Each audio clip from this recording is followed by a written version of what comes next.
Have you ever looked at a map and noticed a small country on the Red Sea in Africa called Eritrea and actually realized that it used to be a part of Ethiopia? So why isn't Eritrea a part of Ethiopia anymore? And why did these two countries actually split? Well, to find out the answer, we have to go way back into history. This is the story of why Eritrea and Ethiopia split, and the reason might surprise you. First off, back in the late 19th century, Italy colonized Eritrea and made it their colony. Ethiopia, on the other hand, managed to stay independent after defeating Italy at the Battle of Adwa in 1896. So at the start, these two countries were already a bit separated. But after World War II, things changed. Italy lost Eritrea, and the United Nations decided Eritrea would be combined with Ethiopia in 1952. At first it was fine. Eritrea had its own government, flag, and autonomy. But in 1962, Ethiopia's emperor, Haile Selassie, dissolved that and added Eritrea as a province, removing the government,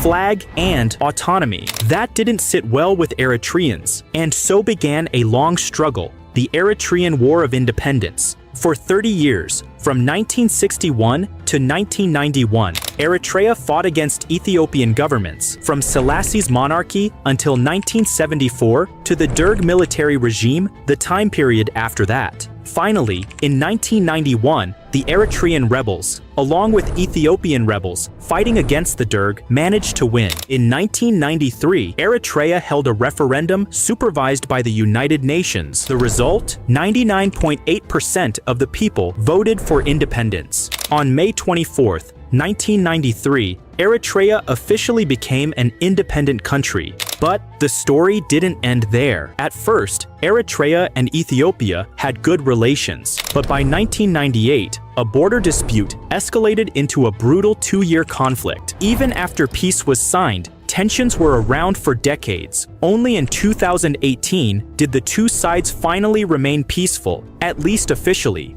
But today, that peace is still escalating, with border closures, military buildups, and mistrust threatening to pull the two countries back into conflict, and it remains to be seen what happens in the future. So why did Eritrea and Ethiopia split? Because decades of colonization history and conflicts made them to be separate. And what do you guys think will happen between these two countries in the future? Let me know in the comments. This story shows you sometimes for independence you might have to pay a heavy price.